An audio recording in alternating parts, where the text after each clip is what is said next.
নমস্কার, স্বপ্নের করিডোরে আয়োজিত সাহিত্য আড্ডায় আপনাদের সকলকে স্বাগত। আসলে কারেন্ট চলে যাওয়ার জন্য আমাদের লাইভটা কিছুক্ষণের জন্য বন্ধ হয়ে গেছিলো। তো যাই হোক, মাঝে মাঝে একটু বিদ্যুৎ বিভ্রাট হচ্ছে এখানে, সেই জন্য আমাদের অসুবিধা হচ্ছে। তো সাহেব, যেটা বলছিলে বলো তুমি। এবার তো সে আমাদের অঞ্চলের কথা বলছিলাম, প্রচুর মানুষ এখনও লেখালেখি করেন। শাগনিকদার কথা বললাম, শ্যামলদার কথা বললাম, দুজন তো চলেই গেলেন। আরেকজন মানুষের কথা না বললেই নয়, তিনিও প্রয়াত হয়েছেন এবং তিনি উখরা অঞ্চলে একটা এই পত্রিকাতে একটা নতুন জোয়ার এনেছিলেন। তার যে কটি সংখ্যা তিনি বছরে করেছিলেন, তো আমি ফলোপ করে বলতে পারি ওই ধরনের সংখ্যা দুর্গাপুর, আসানসোলে খুবই কম প্রকাশিত হয়েছে। একদম আমি অন দ্য ক্যামেরা লাইভে বলতে পারি, দীর্ঘদিন ধরে যারা 40 বছর 50 বছর ধরে পত্রপত্রিকা করছেন দুর্গাপুর, আসানসোলে, তো তার মতন করে পত্রিকা হয়তো তিনি যদি 10টি পত্রিকা করেছেন, সে 10টি পত্রিকায় বাংলা সাহিত্যের অমূল্য সম্পদ হয়ে থাকবে। তার নাম হলো মোহাম্মদ মানিক, কবিওয়ালা পত্রিকার সম্পাদক। খুব ভালো বলেছো, আমি অনেকবার লিখেছি কবিওয়ালা। অসাধারণ পত্রিকা, সত্যি আমার সার্থক হলো তুমি এত ভালো ভালো নামগুলো বলছো। সাধারণ পত্রিকা, খুব ভালো মানুষ ছিলেন, লেখা চাইতে লেখা চেয়ে নিতেন। কতবার লিখেছি ওনার পত্রিকা, অসাধারণ পত্রিকা। অসাধারণ, এক একটা সংখ্যা ছিল অন্য রকমের সংখ্যা। কখনো মুসলিম বিয়ের গান, কখনো নারীদের নিয়ে কিছু। না সাহেব, তোমাকে আমি যেটা লিখতে বললাম একটু আগে, তুমি কিন্তু এই কথাগুলো উল্লেখ করবে, বুঝলেন? যেটা দুর্গাপুর কতটা সময় করতে পারে, আমার সময় খুব কম লেখালেখির ক্ষেত্রে। কেন না না না, অনেক সময় তোমাকে আমি, পুজো আসছে তো, পুজোতে আবার শাড়ি আঁকতে হবে, ব্লাউজ আঁকতে হবে, পেটের দায় অনেক কিছুই করতে হয়। তো দেখি কতটা কি পারি। পারবে।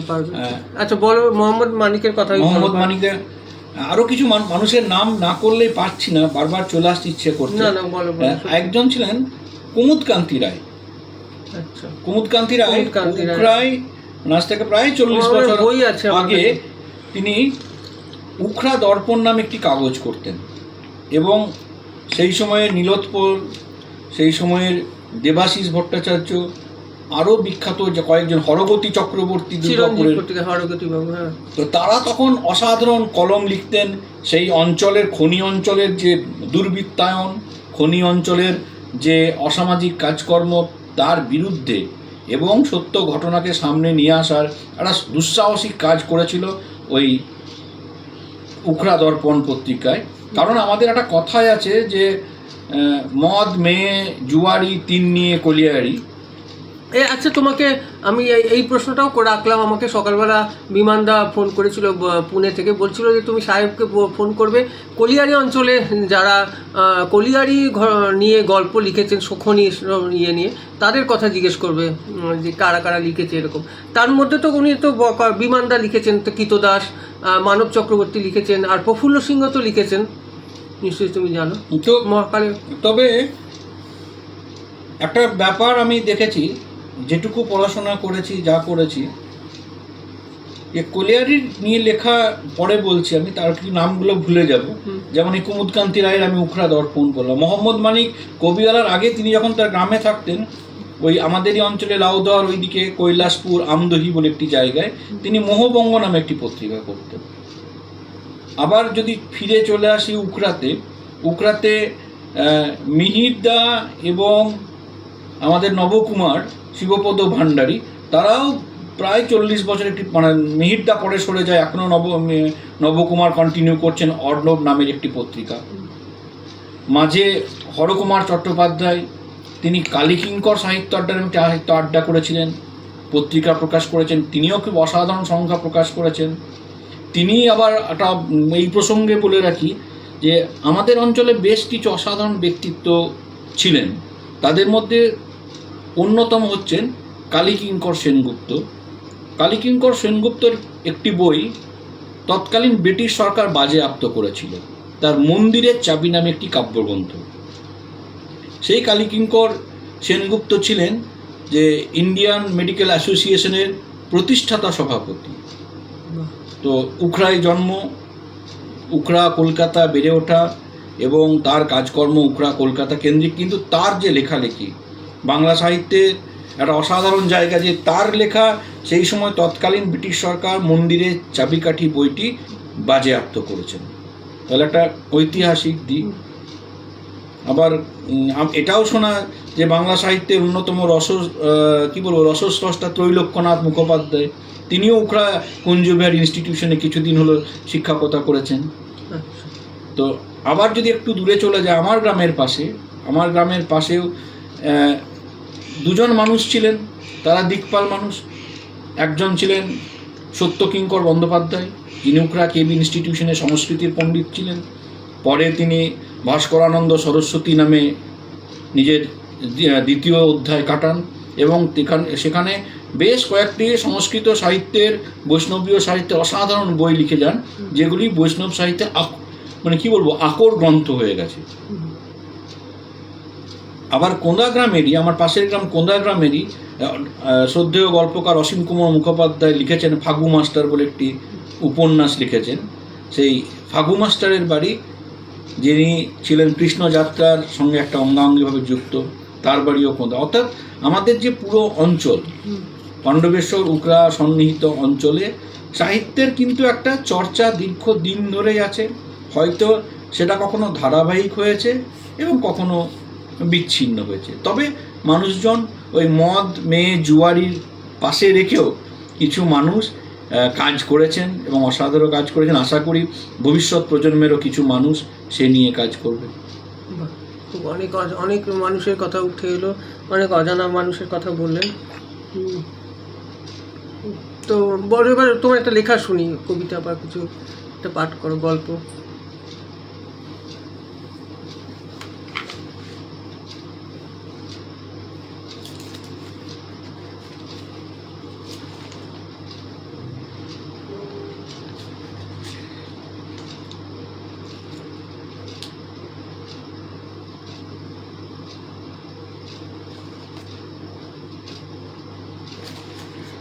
এই তো লেখালেখি বলতেই আমার খুব কি বলবো, না তুমি ভালো লেখো, ওইভাবে বললে হবে না। দেখছি কোথায় কি আছে।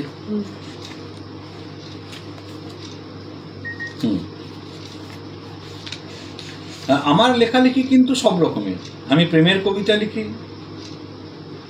আবার সময়ের কথা লিখি, কারণ যেহেতু যাত্রা নাটকের সঙ্গে দীর্ঘদিন ধরে যুক্ত। সেই আমার যখন বয়স 8 বছর, তখন প্রথম যাত্রায় অভিনীত করি একটি শিশু চরিত্রে, তারপর ক্রমাগত করে গেছি। নিজের নাটকের দল ছিল, সেই প্রবাহ নাট্য সংস্থা তার নাম। আমরা যে ব্লক স্তরে জিতেছি, জেলা স্তরে গিয়ে প্রতিনিধিত্ব করেছি এবং সেই সময় নাটকের একটা ব্যাপার মধ্যে জড়িয়েছিলাম। তো কবিতাটা বলি, তার কবিতাটার নাম রাত পাখি।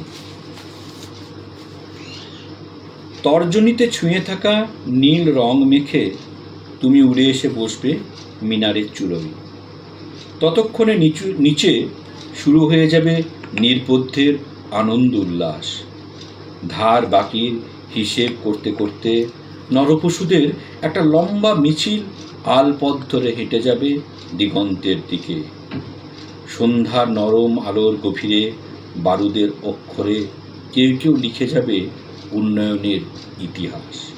রক্ত আর আবিরে ভিজে যাওয়া ধান ক্ষেতের পাশে হয়তো পড়ে থাকবে পিতা, পুত্র অথবা একটি ফুটফুটে কন্যার লাশ।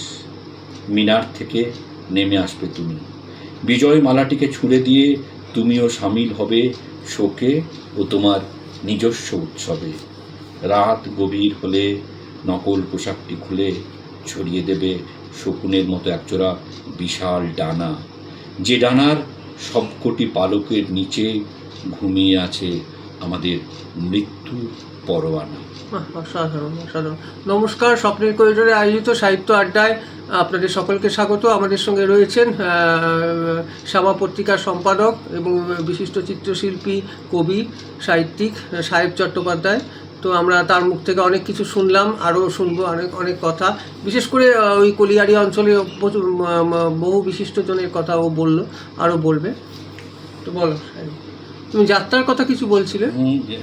আচ্ছা, অদ্ভুত দুটো কথা না বলে পারছি না, মনে পড়ে গেল। আড্ডা তো নানা রকমের কথা আসে।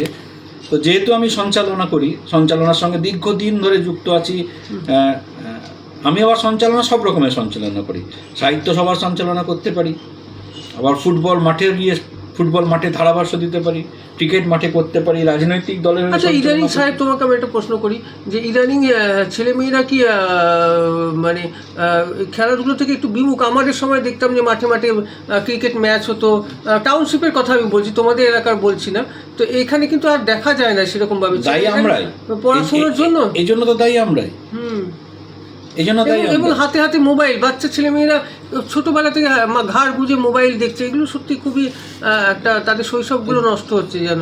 জয়ন্তদা, তোমার কথার এই সূত্র পরে বলছি আমার ওই জায়গাটায়, যে এই যে খেলা, চন্দন সেন বিশিষ্ট নাট্য ব্যক্তিত্ব কদিন আগে একটা দারুণ কথা বলেছেন যে হাঁটতে না শিখলে জীবনে সফলতা পাওয়া যায় না। তো আমরা খেলাধুলা যদি না করি হাঁটতে শিখবো কোথায়? এটা দেখো, খেলতে আমরা দিচ্ছি, ছেলেদেরকে খেলতে দিচ্ছি না। ছেলে 4 বছর বয়স না হতে হতে আমরা ভরে দিচ্ছি স্কুলে, তারপর তোমাকে ভাই ফার্স্ট হতে হবে, এই হতে হবে, ওই হতে হবে করে চালিয়ে যাচ্ছি, শেষে ছেলের দোষ দিচ্ছি। একদম আমাদের নিজেদের দোষ, আমাদের উচ্চাসার দোষ, আমাদের সিকিউরিড লাইফের একটা বড় চিন্তিত, সেজন্যই করে যাচ্ছি। এবার অনেক কিছু হারিয়ে যাচ্ছে। গল্পটা তোমাকে বলি কেমন আমরা জায়গায়, যে আমরা খনি অঞ্চল, মানে আমাদের কলিয়ারি অঞ্চলে আমরা কোন জায়গাতে রয়েছি।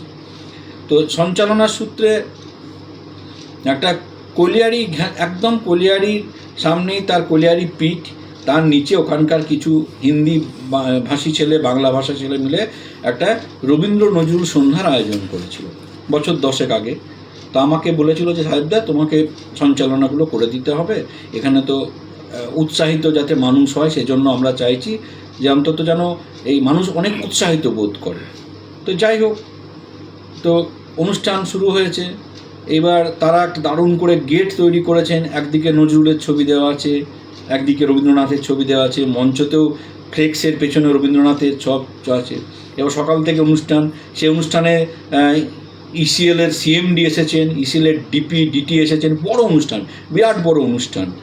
তারপর জিএমরা তো রয়েইছেন, মহকুমা শাসক গিয়েছিলেন। তো এরকম একটা অনুষ্ঠানে হঠাৎ করে সন্ধ্যাবেলায় 8:30টার সময় গান বাজনা চলছে মঞ্চে। তখন আমাকে একজন অবাঙালি ভদ্রলোক আমাকে পাশে রিন্নমে বলল যে দাদা একটু বাত পুছে। আলম বলিয়ে क्या बात है? বলছে जीएम आ गया, पीएम आ गया, सीएमडी आ गया, वो लोग कब आएगा? आलम कौन लोग? বলছে गेट में जिन दोनों लोग का तस्वीर दिया हुआ है, মানে রবীন্দ্রনাথ আর নজরুল কখন আসবে। তো এই হলো আমাদের ওই অঞ্চলে, মানে যারা অবাঙালি মানুষ তারা রবীন্দ্রনাথকে কেমন করেছে। সেখানে তুমি সাহিত্য চর্চা করে যাচ্ছ। আমি নয়, আমার আগে বহু মানুষ করেছেন, আমার পরেও বহু মানুষ করবেন। আমরা শুধু একটু মাত্র এই এক ব্যাপারটার সঙ্গে যুক্ত আছি, চর্চা নয়। এই চর্চা বলা যায় না, এটাকে চর্চা বলে কোনো মতেই বলা যায় না। চর্চা মানে একটা সাধনা, সে সাধনার পর্যায়ে যাওয়ার মতন এই মুহূর্তে ক্ষমতা আমাদের নেই, বা আমার নেই ব্যক্তিগতভাবে।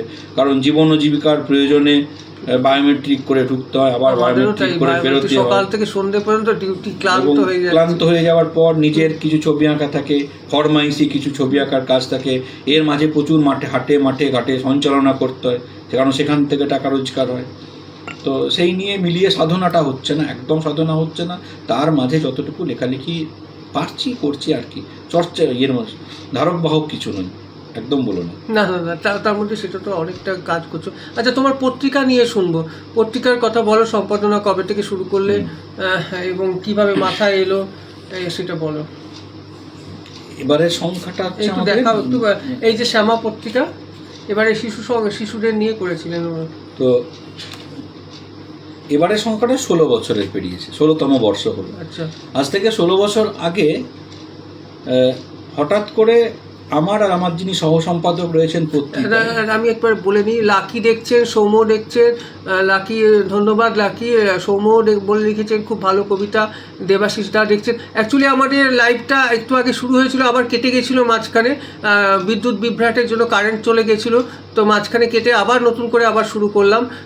তো যারা যারা দেখছেন, লাকি অনেক ধন্যবাদ, দেবাশিস দাও দেখছেন, সাগ্নিক পত্রিকার সম্পাদক, প্রাণকৃষ্ণবাবুও দেখছেন, সকলকে আমাদের পত্রিকার তরফ থেকে আন্তরিক শুভেচ্ছা ও ভালোবাসা। প্রাণ আমার খুব কাছের মানুষ, খুব দাদা। প্রাণ কিছু লিখছে না, কিন্তু দেখছে, আমি দেখছি। প্রাণের কি বলবো, প্রাণের একটি কবিতা তখন সেই সময় আমরা সবসময় শুনতাম, একটি প্রেমের কবিতা অসাধারণ প্রাণ লিখেছিল।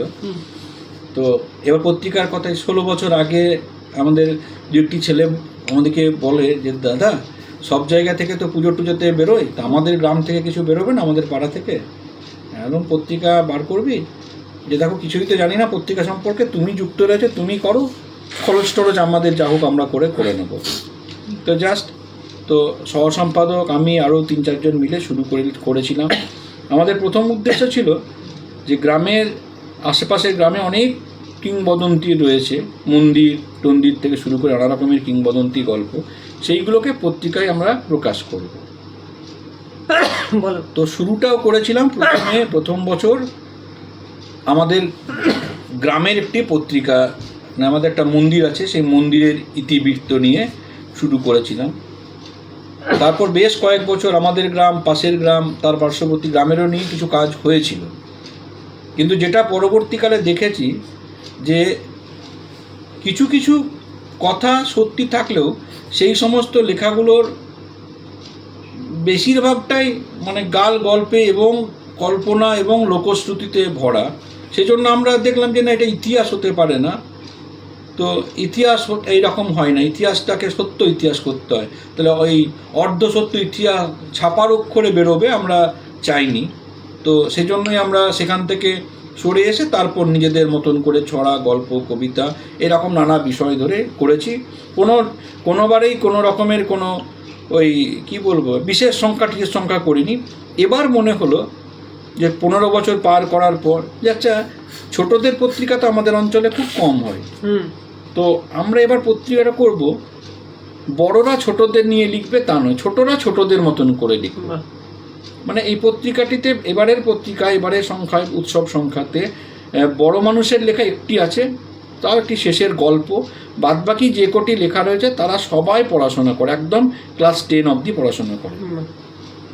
না সত্যি তাই, কবিতা একই সংখ্যা, কবিতা গল্প আর ইয়ে লাগে না আমার। তাদের লেখা আমি খুব এই যে রামানুজ, শোনো আরেকটু বলে দিই, রামানুজ মুখোপাধ্যায় তোমার লিখেছেন ভালোবাসা সাহেব, উনি বিজ্ঞ মানুষ, পণ্ডিত মানুষ, খুব ভালো উনি কাজ করছেন। প্রাণকৃষ্ণবাবুও লিখেছেন, আপনার এই অনুষ্ঠানই দেখার জন্য উন্মুখ হয়ে থাকি, আজ তো সাহেব এসেছে, দেখতেই হবে। তো এই পত্রিকা কেন ভালো লেগেছে আমার, দেখুন যে বিশ্বভারতী বিশ্ববিদ্যালয়ের শিক্ষা সত্রের 5ম শ্রেণীর একটি ছাত্রী, সে লিখেছে অবাক ভাবনা বলে একটি কবিতা, সেখান থেকে 2-4 লাইন পড়ছি। তোমার মেয়ে নয় তো? তোমার বিশ্বভারতীতে পড়ে। অলস মনেতে আমি ভাবি সারাদিন, গ্রীষ্মে গরম কেন, শীতে পড়ে হিম, সোয়েটার কোট মোজা শীতে কেন গায়ে, গ্রীষ্মেতে জল ঢালি গায়ে মাথায়। তো এই যে মনের বিকাশ, ছেলেরা যদি লিখতে না শেখে তাহলে তো এই যে বললে যে ছেলেরা খেলা থেকে সরে যাচ্ছে, একদিন এমন হবে ছেলেরা আর কেউ পত্রিকা পড়বে না। আমাদের উৎসাহিত করতে, আমরা লিখবো ছোটদের জন্য, এটা তো সবাই হচ্ছে, এরকম বহু পত্রিকা পশ্চিমবঙ্গে আছে, কিন্তু ছোটরা ছোটদের মতন করে লিখবে, ভাবনাটা খুব ভালো লাগলো, আমি সেজন্যই করেছি। আচ্ছা, তোমাদের ওখানে লাইব্রেরি কেমন আছে, যে গ্রন্থাগার সেরকম, সেখান থেকে কি পড়াশোনা হয়, কেউ বই টই নেয়? লাইব্রেরি যখন কথা বললে উঠে যাচ্ছে তো লাইব্রেরি, সেরকম তো 2-3টে লাইব্রেরি, খুব বড় লাইব্রেরি আছে। একটা তো পাণ্ডবেশ্বরের পল্লীমঙ্গল পাঠাগার বলে একটা ছিল, তার অবস্থা কেমন আছে জানি না। তবে একটা লাইব্রেরির কথা না বলে পারছি না, যেখানে আমি প্রচুর বই পড়েছি, নিয়মিত সদস্য ছিলাম। আমার বাড়ি থেকে লাইব্রেরির দূরত্ব ছিল 10 কিলোমিটার, সপ্তাহে 2বার করে সাইকেল নিয়ে আসতাম, এবং আমাকে লাইব্রেরিয়ান 2টো করে বই দিতেন, এতটা কষ্ট করতাম বলে। সেটা হলো কুমারডি উদয়ন সিংহ লাইব্রেরি। মানে পশ্চিম বর্ধমানে এত বড় লাইব্রেরি খুব কমই আছে, মানে প্রায় 60-70 বছরের পুরনো লাইব্রেরি, অসাধারণ লাইব্রেরি, সব রকমের বই আছে লাইব্রেরিটিতে। পাঠক সংখ্যা যদিও কমেছে, তবুও অস্তিত্ব এখনও ওরা টিকিয়ে রেখেছে। ধন্যবাদ তাদের ওই কমিটিকে, এখনও নিয়মিত পাঠক আছে, নিয়মিত লাইব্রেরির জন্মদিনের অনুষ্ঠান করে। এক্সাক্ট লোকেশনটা বলো তো। এটা উখড়া থেকে কুমারডিহি যে জায়গা রাস্তাটা, ওই কুমারডিহি গ্রামের মধ্যে। চিনি না সত্যি সব ভালো লাগে, খুব ভালো বললে এইসব মানুষ জায়গাগুলোর কথা মানুষের আরো বেশি করে জানা উচিত। মানে দুর্গাপুরে এত ভালো লাইব্রেরি আছে কিনা আমি জানি না, কেন আমি জানি না বললাম, নেই বলবো না, জানি না, কারণ ওই লাইব্রেরিটিকে দেখেছি, অবাক হয়ে হতে হয় যে যারা, যেহেতু আমাদের কোলিয়ারি অঞ্চল, যে কোলিয়ারির নিচে যে মাইনিং নিয়ে পড়াশোনা, যে কোলিয়ারির ইঞ্জিনিয়ারিং নিয়ে পড়াশোনা, তারও একটা অসাধারণ কালেকশন বই ওখানে রাখা আছে, সিরিজ রাখা আছে, যদি কেউ পড়তে চায় ওখান থেকে বই নিয়ে পড়তে পারে, সেটা দারুণ। সেটাও করে গিয়েছিলেন এক বিশিষ্ট সমাজসেবী, যাকে এখনও মানুষ ভোলেনি, আমাদের অঞ্চলের মানুষ। তিনি হলেন বিশিষ্ট শ্রমিক নেতা এবং মহান মানুষ, শ্রী চন্দ্রশেখর বন্দ্যোপাধ্যায়। তিনি নিজের দায়িত্ব নিয়ে ওই কাজটি করে দিয়ে গেছেন এবং অমর হয়ে গেছেন। আচ্ছা, তোমাদের সাহিত্য সভা নিয়ে কিছু বলো। তোমাকে তো তুমি একদিন আমাকে একটু খুব মানে বিষাদ সুরেই বলেছিলে যে দুর্গাপুরে তো আমাকে কেউ ডাকে না। আমি বলেছিলাম, প্রশ্ন করে যে তোমাকে তো দেখি না সেরকম সাহিত্য সভায়। তো অবশ্য আমিও এখন একটু যাওয়া হচ্ছে না, অফিসের কাজ আর অতটা সময়ও পাচ্ছি না। তো এই সাহিত্য সভা নিয়ে কিছু বলো, মানে তোমার বক্তব্য শুনি। ইদানিং যে এত সাহিত্য সভা, আমার একদম সাহিত্য সভায় যেতে ভালো লাগে না। যখন ছোট ছিলাম যেতাম, কবিতা বলতে পাবো, যখন একটা ছিল মনের মধ্যে যে 10 জনের সামনে কবিতা বলবো, সেই জন্য যেতাম। তো সেখানেও গিয়ে প্রবল অভিজ্ঞতার মুখে সম্মুখীন হয়েছি যে তরুণদের কবিতা তরুণদিকে সব শেষে ডাকা হবে, এবং বারবার সব জায়গায় বলেছি। আমাদের কালী পুজোতে যখন পাঁঠা বলিদান হয়, তখন কার পাঁঠাটা আগে বলিদান হবে সেটা নিয়ে মারামারি হয়, আর যখন পাঁঠা বলিদানটা শেষ হতে শুরু করে তখন পাঁঠা খোঁজা হয় যে আর কার পাঁঠা আছে, আর কার পাঁঠা আছে। সেরকম আমাদের ক্ষেত্রেও হয়, তরুণদের ক্ষেত্রে হয়েছে। আমরা কোনোদিনই সুযোগ পেতাম না, এবং শেষের দিকে বলার সুযোগ পেতাম যখন আর চেয়ারগুলো ছাড়া আর কেউ থাকতো না। সেই জন্য আর ভালো লাগে না। আর তারপর তো এর সঙ্গে ওর মুখ দেখা দেখি বন্ধ, ওর সঙ্গে আর ভালো লাগে না ওই জন্য আসতে একদম। আর আমাদের ওইখানে আগে হতো কৃষ্ণ মৃত্তিকা বলে একটি অনুষ্ঠান। আচ্ছা, হ্যাঁ, আমি এইটাই প্রশ্ন করবো বলেছিলাম যে তোমাদের যে কোলফিল্ড একটা অনুষ্ঠানে আমি অনেকবার গেছিলাম, তারাপদটা করেছিল, ওই অনুষ্ঠানটা নিয়ে বলো না।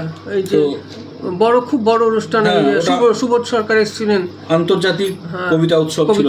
হ্যাঁ, ওটা প্রথম কথা ছিল, ওটা কৃষ্ণ মৃত্তিকা সাহিত্য পরিষদ বলে একটি ছিল, যেটা শচীন বন্দ্যোপাধ্যায় শুরু করেছিলেন।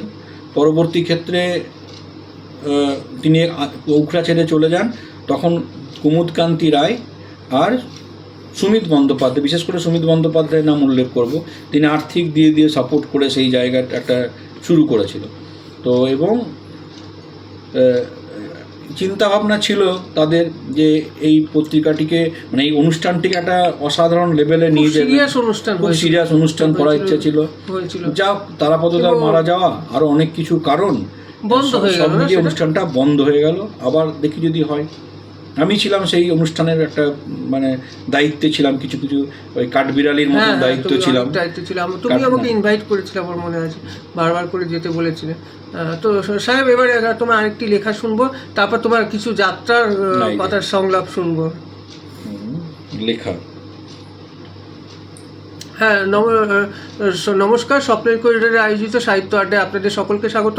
হ্যাঁ, অনেকে আমাকে বলতেন যে জয়ন্ত, তুমি শুধু দুর্গাপুর মানে টাউনশিপের মানুষদেরই আনছো, কিন্তু না, দেখুন আপনারা গত সপ্তাহে দেখেছেন যে চুনিলাল মুখার্জিবাবু এসেছিলেন এবং তিনি কুনুর এলাকার সম্বন্ধে অনেক কথা বলেছেন, এবং উনি রাঢ় বাংলার সংস্কৃতি নিয়ে অনেক কাজ করছেন।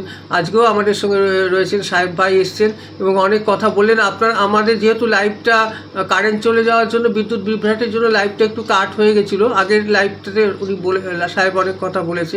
এখানেও ও কলিয়ারি অঞ্চলের মানুষদের কথা অনেক বিস্তৃতভাবে বলেছে।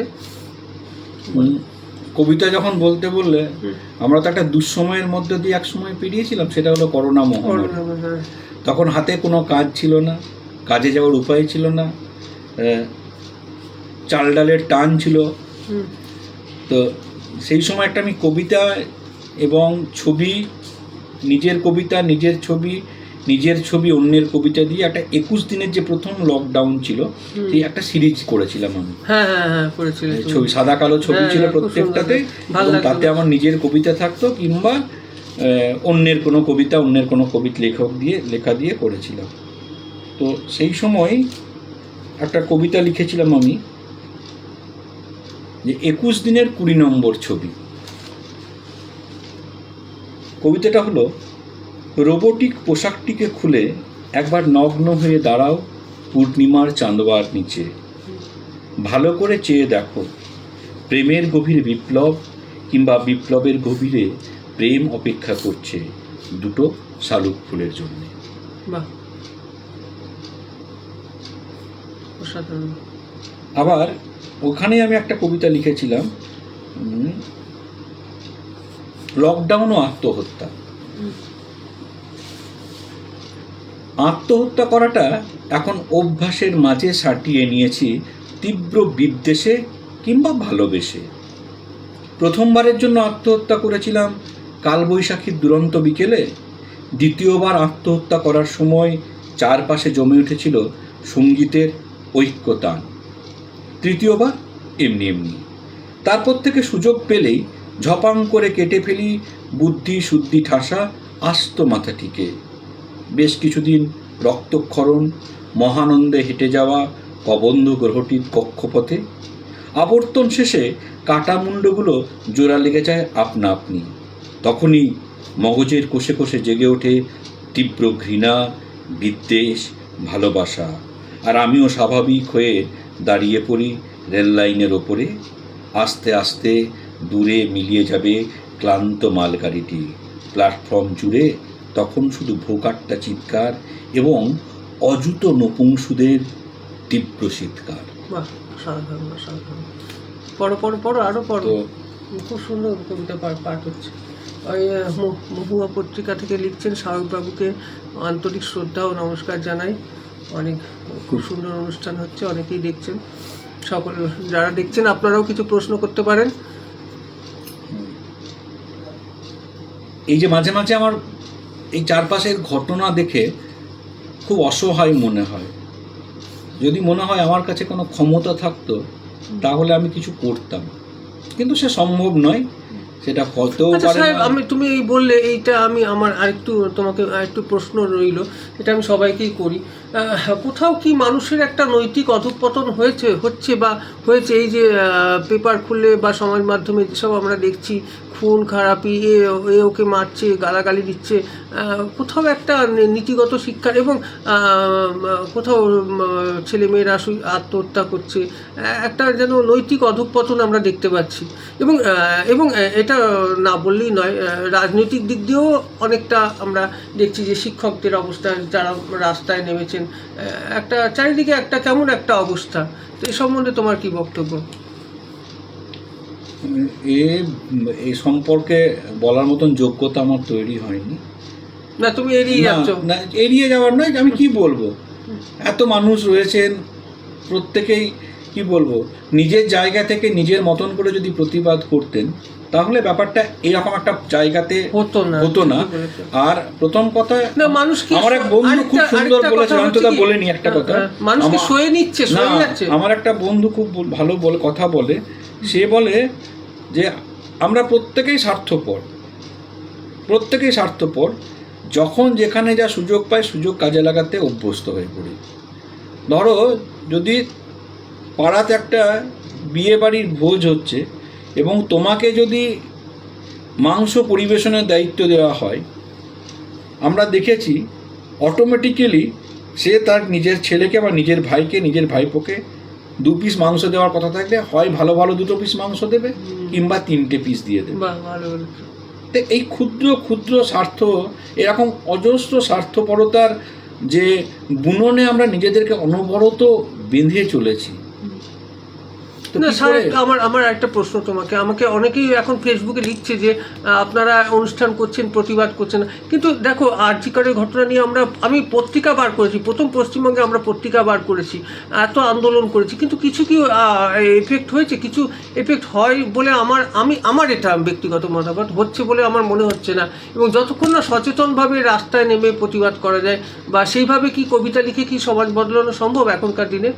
তোমার কি বক্তব্য কবিতা বা গল্প, স্টেটমেন্ট দিয়ে? এইগুলো করে কোনোদিনই কোনো কিছু করা যায় না। কারণ অরুণ কুমার চট্টোপাধ্যায় তার একটি বইয়ের মুখবন্ধতে খুব পরিষ্কারভাবে একটা কথা লিখেছিলেন, না যেটা আজও আমি বিশ্বাস করি। আমার বিতর্ক হতেই পারে, তিনি কিন্তু বলে দিয়েছেন যে কবিতা লিখে বন্ধ কলকারখানার কাঁচও খোলা যায় না, কবিতা লিখে একগাছা ড্যাশ ছেড়াও যায় না। এ কথা মেনে নিতে হবে। এই মানে মানুষকে একটু সচেতন করা যায়, শুধু সচেতন করা যায়। এবার পড়তে আমার কবিতা, আমার লেখা কে পড়ছে, কে পড়ছে, কাদের হাতে। এই কদিন আগে নিজামুদ্দিন একটা দারুণ লেখা লিখেছেন এই সাম্প্রদায়িক হেনা তেনা নিয়ে, একটা অসাধারণ, তিনি বাংলা ভাষা সাম্প্রদায়িক নিয়ে। তো আমি বলবো নিজামুদ্দিনদার এই লেখাটা কজন পড়েছে? যারা পড়েছে তারা কিন্তু কোনোদিনই অস্ত্র হাতে একে অপরকে খুন করতে যায় না, কোনোদিন যায় না। কারণ যারা লেখালেখির সঙ্গে আছেন, আর বিশেষ করে তো বলবো আমি আমাদের কবি সাহিত্যিক মফস্বলে, দুর্গাপুর, আসানসোল, আমাদের যে আমরা তো আমাদের নিজের লেখাটাই পড়তে ভালোবাসি। একটা পত্রিকা হাতে দিলে অন্যের লেখা পড়ার মতন মানসিকতা আমাদের কারোর নেই। পত্রিকাটা খুলে সূচিপত্র দেখি যে আমার লেখাটা কত পাতায় আছে, আর আমার বন্ধু যদি থাকে তার লেখাটা কত পাতায় আছে, দুটো পড়ে নিয়ে রেখে দিলাম। পত্রিকায় ধুলো জমতে শুরু করলো, পরে যদি সময় হয় তখন পড়বে। কিন্তু এটা কি হওয়া উচিত? একজন পত্রিকক, সম্পাদক কষ্ট করে পত্রিকাটা আপনার হাতে তুলে দেয়, তো উচিত তো পুরো পত্রিকাটায় পড়ে দেখা। তা আমরা করি না। যতই বলি করি, খুব কম মানুষ করেন। জেনারেলি এটাই হয় যে পত্রিকাটা হাতে পাওয়ার পর নিজের লেখাটা পড়ি, দু একজন বন্ধু বান্ধব লেখাটা পড়ি। ঠিকই বলেছো, কিন্তু সাহেব আরেকটা জিনিসও দেখো, এখন কবি তো অনেক বেড়ে গেছে। অনেকেই বলে যে আমার কবিতাটা পড়ছেন কেন, সময়ও আমাদের কম, অফিসের টাইম, সংসারের কাজ, ঘরের কাজ। এবার এত কবিতা প্রতিদিন ইয়ে হচ্ছে, সবগুলো কি পড়া সম্ভব হয়? মানে আমি তো পড়তে পারি না। মানে একটু একটা কবিতা পড়লে একটু ভালো করে পড়লাম, একটু ভাবলাম, সেরকম হয়। কিন্তু একটা দিনে 40-50টা কবিতা পাঠ করা মতো আমার ইয়ে হয় না। তবে তুমি এটা ভালো ঠিকই বলেছো যে পত্রিকাগুলো যারা কষ্ট করে সেগুলো পড়া উচিত। এবং আমি এটা বলি, আমি কখনো দিই না যে অনেকেই ফেসবুকে কবিতা দিয়ে দেয় যে পত্রিকা বেরোয়, তাহলে তো পত্রিকা বিক্রি হবে না। তো এগুলো দেওয়া উচিত নয় আমার মনে হয়। দেখ, সময় আমাদের কমে আসছে। আমি একটা কবিতা বলবো। এই যে বললাম যে চারপাশের ঘটনা দেখে যে কথা উঠে এলো, মাঝে মাঝে হুঙ্কার ছাড়তে ইচ্ছে করে। সেখান থেকে একটা কবিতা লিখেছিলাম, যে কবিতাটির নাম ছিল বাঘ জন্ম। সেদিন রাতে স্বপ্নে দেখেছি আস্তে আস্তে আমি একটা বাঘ হয়ে উঠছি। সারা গায়ে ডোরাকাটা দাগ, দাঁত, নখ আর একখানা শীতল চাহনি। একখণ্ড হিমশৈলের ওপর দাঁড়িয়ে মোটকে দিচ্ছি দ্বিধাদ্বন্দ্বের ঘাড়। বুক চিতিয়ে লড়াই করছি চোখে চোখ রেখে। ময়দান ক্রমশ ভরে উঠছে বিজয় সঙ্গীতে, আর ঠিক তক্ষুনি মোরগের ফুৎকারে নিভে গেল রাত। আমি অন্তত একবার ঘেউ ঘেউ ছেড়ে বাঘ হতে চাই। বাহ, খুব প্রাসঙ্গিক কবিতা, খুব সুন্দর, ভালো লাগলো। তো সাহেব, যেটা বললাম যে তুমি অনুষ্ঠানের প্রায় শেষের দিকে, তোমার প্রিয় কবিদের কথা কিছু বলো, যাদের লেখা পড়ে তুমি একটু অনুপ্রাণিত। অনেকেই আমার প্রিয় কবি আছে, সেরকম করে স্পেসিফিক্যালি আমি কারোর নাম মানে বলাটা খুব খারাপ, কাউকে ছোট করা হয়ে যায়। যেন আমার 100 জন প্রিয় কবি আছে, 200 জন, সবাই আমার প্রিয় কবি। যাদের সঙ্গে আমি মিশেছি তারাই আমার প্রিয় কবি, যারা লেখালেখি করেন দুর্গাপুর, আসানসোল। আমি এই অঞ্চল বাদ দিয়েও আমি বলছি ওভারঅল, যেমন সুনীল গাঙ্গুলি হতে পারে বা শক্তি চট্টোপাধ্যায়, এইরকম বলছি আমি।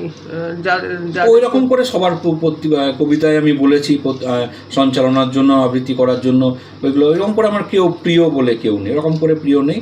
ভালো লাগার অনেকেই কবি আছে। তো এই অঞ্চলেও প্রচুর আছে। তাদের মধ্যে তুমি প্রথমে নাম করেছিলে যে একজন মানুষ ছিলেন মানবেন্দুদা, তার কাছ থেকে আমি অনেক কিছু শিখেছি। একটা পত্রিকা কী করে করতে হয়, তার কাগজ কেমন করে নিতে হয়, নানা মানে টেকনিক্যালি দিক অনেক শেখা। অনুকরণ তো কাউকে করতে নেই, যতটা পেরেছি। আরো যারা অনেক খুব ভালো, অসাধারণ কবিতার থেকে আমি বলবো মানবদা গদ্য অসাধারণ। বই নিয়ে এসেছিলাম মানবদার একটি বইয়ে পড়ার জন্য, তুমি থাকতে আমি পড়ছি কবিতার মানবদার যে বিন্যাস। ছোট্ট করে বলি একটা কবিতা। মানবদার দুটো গদ্যের বই আছে, কবিতাও পড়েছি। কবিতারও ওই শয়তানের একটা কি নাম একটা বইটার নাম ছিল, মনে পড়ছে না এখন। শয়তানের প্রার্থনা। প্রার্থনা করতো, হ্যাঁ হ্যাঁ। আর গদ্যের বই দুটো আছে আমার কাছে, খুব অসাধারণ লেখা। ছোট কবিতা একটা বলি, মানে আচ্ছা, আমি কয়েকজনের নাম বলবো, এদের সঙ্গে কি তোমার আলাপ ছিল? বলবো কয়েকজনের নাম, যেমন সমরেশ দাশগুপ্ত, হবে মনে হয় না, মানে তোমার অনেক তো ইয়ে।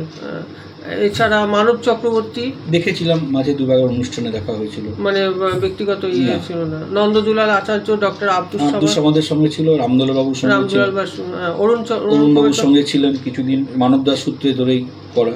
আচ্ছা, তারক সেন? না, তারক সেন অনেক আগে, অনেক আগে। আমাদের এখানে কিন্তু দুর্গাপুরে আমাদেরকে সেই স্নেহাশিসদা কিন্তু আমাদেরকে আগলে রাখতেন।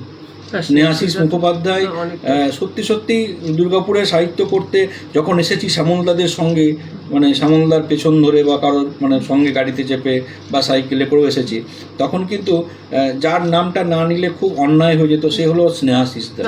স্নেহাশিসদা আমাদের এখনো আগলে রাখে, মানে প্রত্যেকটি যেখানে স্নেহাশিসদার সুযোগ থাকে এখনো, যদি স্নেহাশিসদার দায়িত্ব থাকে কোনো অনুষ্ঠানের বা কিছু, আমাদেরকে ডাকে। স্নেহাশিসদার নাম না করাটা আমাদের অন্যায় হয়ে যায়। স্নেহাশিসদা আমাদের পত্রিকার সঙ্গে অনেক যুক্ত আছেন এবং অনেক উপদেশ আমরা তার থেকে নিই। ভালো মানুষ। বলো কবিতা বল। মানবদার কবিতা পড়ছে, তাই তো? মানবদাটা কবিতা পড়ি।